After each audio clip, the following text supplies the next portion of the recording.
Le 7 janvier 2018, France Gall décédée d'une longue maladie, à l'âge de 70 ans.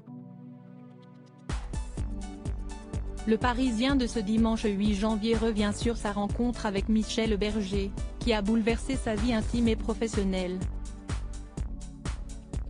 Il rapportait une très étonnante conversation téléphonique avec Véronique Sanson à propos du musicien. Le nom de France Gall est indissociable de celui de Michel Berger. Les succès du couple irriguent la variété hexagonale de musique en passant par la groupie du pianiste, Babacar ou le douloureux évidemment.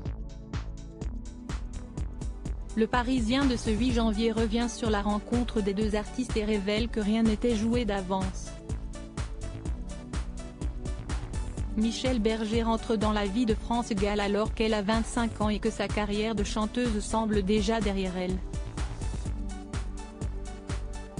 Dans l'esprit du public des années 70, elle appartient définitivement à la décennie précédente et les propositions qui lui sont faites pour relancer sa carrière ne lui conviennent pas.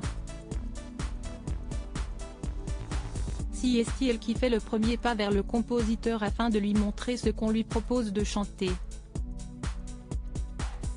Il est atterré, si est-il absolument nul, lui confirme-t-il avant de lui donner sa chance, enthousiasmé par la façon dont France Gall sait faire swinguer la langue française.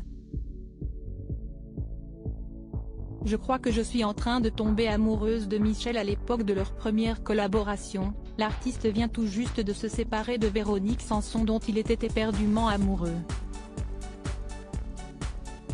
Après 6 ans d'amour, la chanteuse a pris le prétexte d'aller acheter des cigarettes et n'est jamais revenue dans le studio où le couple était en train d'enregistrer.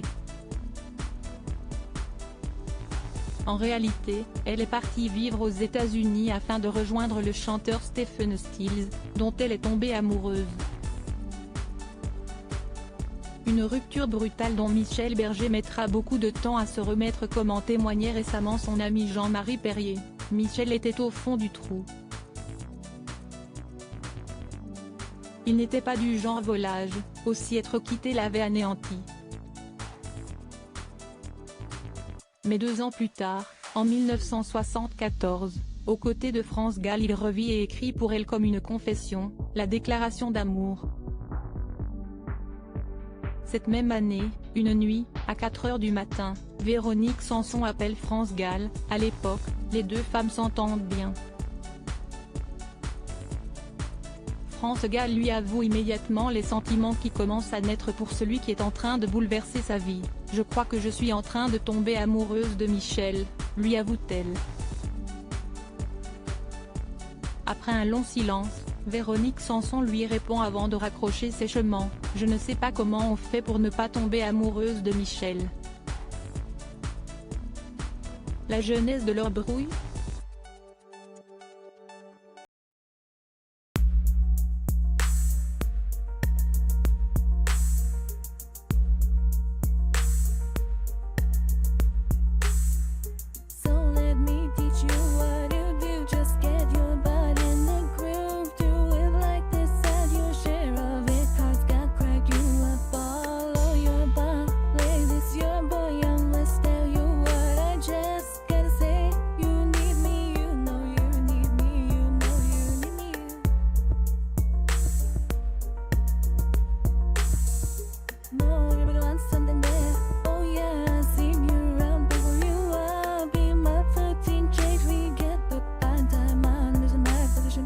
Yeah, you made me choose to now as my